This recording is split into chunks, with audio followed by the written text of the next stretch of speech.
எல்லோருக்கும் வணக்கம். எல்லோரும் எப்படி இருக்கீங்க? நான் ரொம்ப நல்லா இருக்கேன். நீங்களும் நல்லா இருப்பீங்கன்னு மனசார நம்புகிறேன்.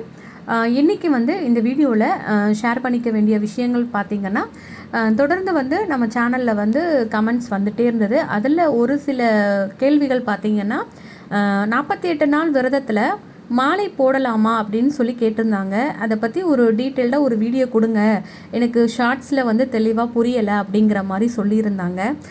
அவங்க கேட்டிருந்தாங்க. சரி, அதை பற்றி நம்ம சொல்லிடலாம். ஏன்னா இப்போ பார்த்திங்கன்னா மகா கந்தசஷ்டி விரதம் ஆரம்பிக்க போகுது. தீபாவளிக்கு அடுத்து வரக்கூடிய இந்த கந்தசஷ்டி விரதம் பார்த்திங்கன்னா ரொம்ப விமர்சையாக எல்லாருமே விரதம் இருந்து முருகப்பெருமான வழிபாடு செய்வாங்க. இன்றைய தேதியிலிருந்து மகா சஷ்டி விரதம் முடிகிற வரைக்குமே 48 நாள் கரெக்டாக வருங்க. ஸோ இந்த நாள்லேருந்து கூட தொடங்கலாம் அப்படிங்கிற மாதிரி நிறைய சொல்லிட்டு இருக்காங்க. அதை பற்றி ஒரு சின்ன புரிதல் நம்ம பார்க்கலாம். அதாவது எல்லாருமே கண்டிப்பாக 48 நாள் தான் இருக்கணுமா அப்படிங்கிற ஒரு சந்தேகம் இருக்கு இல்லையா? அதனால் இந்த 48 நாள் விரதத்தை எப்படி இருக்கிறது, மாலை போடுற வழக்கம் இருந்ததுன்னா அதை எப்படி ஃபாலோ பண்ணுறது, அதில் செய்ய வேண்டிய விஷயங்கள் என்னென்ன அப்படிங்கிறத நம்ம தெரிஞ்சுக்கலாம். பார்க்குற உங்களுக்கு மாலை போட்டு முருகப்பெருமானுக்கு விரதம் இருந்து வழிபடணும்னு நினைச்சீங்கன்னா இந்த முறையில் நீங்கள் செய்து பாருங்கள். நிச்சயமாக அதற்குண்டான பலன் கிடைக்கும்.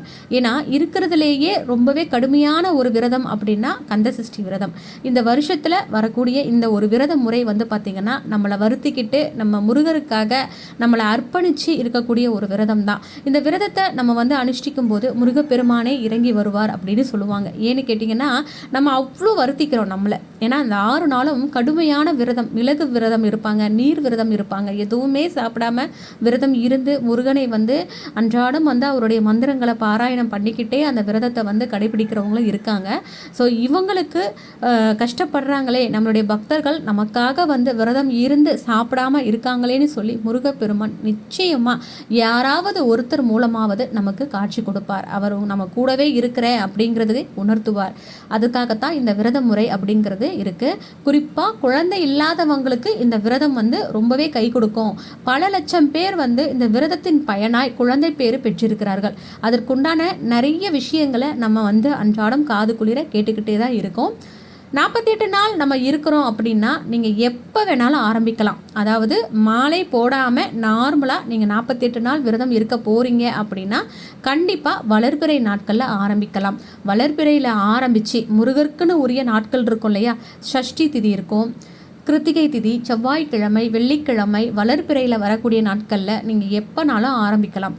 ஆரம்பிச்சிங்க அப்படின்னா காலையிலேயே எழுந்து, அதாவது பிரம்ம முகூர்த்தத்தில் செய்தோம் அப்படின்னா நமக்கு அரிய பலன்கள் கிடைக்கும். அப்படி உங்களால் முடியலை, என்னால் அந்த நேரத்தில் விரதம் இருக்க முடியலைன்னு நினச்சிங்கன்னா நீங்கள் காலையில் 5 மணிக்கு எழுந்துக்கிறீங்களா, எழுந்திரிச்சிட்டு குளிச்சுட்டு பூஜை அறையில் இருக்க முருகனுக்கு முன்னாடி ஒரு தீபத்தில் விளக்கேற்றி வச்சுட்டு மனசார இந்த வேண்டுதலுக்காக நான் விரதம் இருக்க போகிறேன், இதில் எந்த தடையும் இல்லாமல் எனக்கு இந்த 48 நாள் நான் கடந்து வரணும், எனக்கு இருக்கக்கூடிய என்னுடைய வினைகளை நீக்கி என்னுடைய வேண்டுதல் சீக்கிரம் நிறைவேறுவதற்கு உங்களுடைய அருள் எனக்கு கிடைக்கணும்னு சொல்லி அவர்கிட்ட நீங்கள் பிரார்த்தனையை வச்சுட்டு ஏதாவது ஒரு நைவேத்தியங்களை வச்சு அவருடைய மந்திரங்களை நீங்கள் பாராயணம் பண்ணலாம். என்ன மாதிரியான மந்திரங்கள்? அவருடைய மந்திரங்கள் நிறைய இருக்குது. கந்தசஷ்டி கவசம் இருக்குது, கந்தகுரு கவசம் இருக்குது.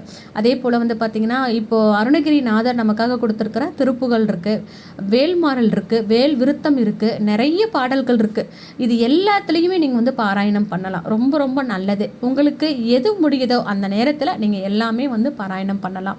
அதற்கு பிறகு அன்னைக்கு முதல் நாள் அன்று நீங்கள் உங்கள் வீட்டு பக்கத்தில் முருகருடைய கோவிலுக்கு போயிட்டு நான் சங்கல்பம் எடுத்திருக்கேன், நான் விரதத்தை ஆரம்பிச்சிருக்கேன் அப்படின்னு சொல்லி முருகர்கிட்ட நல்லா பிரார்த்தனை பண்ணிட்டு வாங்க.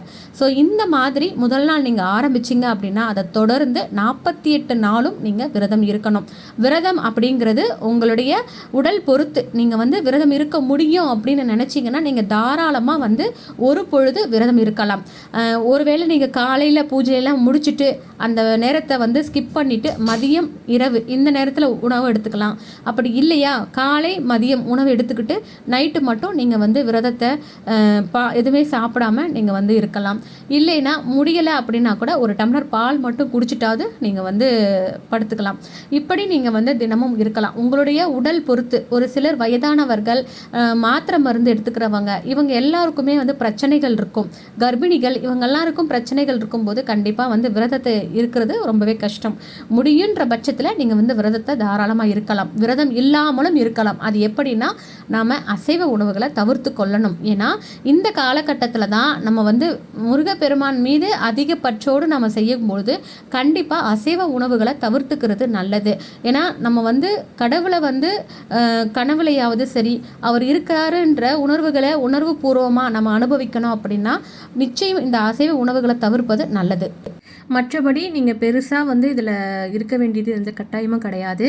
இதே வந்து மாலை போடுற பழக்கம் இருக்குது, இல்லை நான் இந்த வருஷம் வந்து மாலை போட போகிறேன் அப்படின்னு நினைக்கிறவங்க கண்டிப்பாக சில விதிமுறைகளை நம்ம வந்து ஃபாலோ பண்ணி தான் ஆகணும். அதாவது நம்ம ஐயப்பன் சுவாமிக்கு எப்படி வந்து மாலை போடுவோமோ அது மாதிரி தான். ஆனால் வந்து இருமுடி தூக்குறது இதெல்லாம் கிடையாது.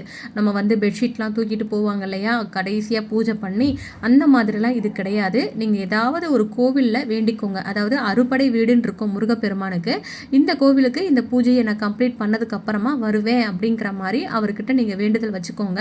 அதுக்கு முன்னாடியே 48 நாள் நீங்கள் வந்து விரதம் இருக்கணும். அந்த விரதம் முடிஞ்சதுக்கு அப்புறம் தான் நீங்கள் வந்து எந்த கோவிலுக்கு போக போகிறதா வேண்டிச்சிருக்கீங்களோ அந்த கோவிலுக்கு நீங்கள் போகணும். அந்த 48 நாளும் நீங்கள் இருக்க வேண்டிய முறைன்னு பார்த்தீங்கன்னா நம்ம வந்து தரையில் தான் படுக்கணும். அதாவது மாலை போட்டுட்டு ஐயப்பன் சுவாமிக்கு நம்ம எப்படி இருப்போம், செருப்பு போடாமல் போகிறது, ஆஃபீஸ்க்கு போகிறதா இருந்தாலும் சரி எங்கே போகிறதா இருந்தாலும் செருப்பு போடாமல் போகிறது. முதல் நாள் அன்னைக்கு வந்து கோவிலுக்கு போயிட்டு துளசி மாலை வாங்கிக்கோங்க. 2 மாலை வாங்கிட்டு நம்ம வந்து கோவிலில் இருக்கக்கூடிய குருக்கள் கிட்ட சொல்லி முருகப்பெருமானுக்காக மாலை போட போகிறேன்னு சொன்னோன்னா அவரு நமக்கு வந்து அந்த விதிமுறைகள் எல்லாம் சொல்லுவாங்க. நம்ம எப்படி வந்து இந்த 48 நாள் இருக்கணும் அப்படிங்கிறதையும் சொல்லுவாங்க. நமக்கு மாலையும் போட்டு விடுவாங்க. அதை போட்டதுக்கப்புறமா நம்ம வீட்டுக்கு வந்து நம்ம எப்பவும் போல் வாழை இலையில் சாப்பிட்றது இது எல்லாமே நம்ம தொடர்ந்து ஃபாலோ பண்ணணும். அதே மாதிரி இறப்பு வீட்டுக்கு போகிறீங்க அப்படின்னா போகக்கூடாது. ஏன்னா இது வந்து கண்டிப்பாக வந்து மாலை போட்டிருக்கோம் அப்படின்றதுனால நம்ம இறப்பு வீட்டுக்கு போகக்கூடாது. இல்லை தவிர்க்க முடியாத ஒரு சூழல் உங்கள் வீட்டில் ஏதாவது ஒரு அசம்பாவிதம் நடந்துட்டாலோ அந்த மாலையை நம்ம கலட்டி தான் ஆகணும். அதற்கு பிறகு அந்த தீட்டு காரியங்கள் எல்லாம் முடிஞ்சதுக்கு அப்புறமா நம்ம அந்த மாலை திரும்பவும் வந்து போட்டுக்கிட்டு அதுக்கப்புறம் நம்ம கண்டினியூ பண்ணலாம். ஸோ இப்படியும் இருக்குது சில விதிமுறைகள் எல்லாமே. இதுலேயும் வந்து நம்ம அசைவ உணவுகளை தவிர்த்து கொள்ளணும். அதே போல் நம்ம தினமும் வந்து மந்திரங்களை பாராயணம் பண்ணணும்.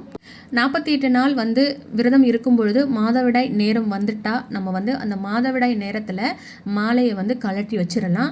அதுக்கு பிறகு நம்ம வந்து மறுபடியும் மாலை போட்டு நம்ம வந்து விரதத்தை வந்து கடைபிடிக்கலாம். ஸோ இப்படியும் நீங்கள் செய்யலாம். இல்லை 48 நாள் என்னால் முடியாதுன்னு நினைக்கிறவங்க அந்த மாதவிடாய் முடிந்து 5 நாளுக்கு பிறகு வீட்டையெல்லாம் சுத்தப்படுத்திட்டு பிறகு வந்து நீங்கள் மாலை போட்டுட்டு 21 நாள் நீங்கள் விரதம் கூட இருக்கலாம். பெண்கள், ஆண்கள் வந்து எப்படி 48 நாள் அவர்களால் முடியும், பெண்களுக்கு இந்த மாதிரியும் ஒரு வழி இருக்குது. அந்த வழியும் நீங்கள் வந்து ஃபாலோ பண்ணிக்கலாம்.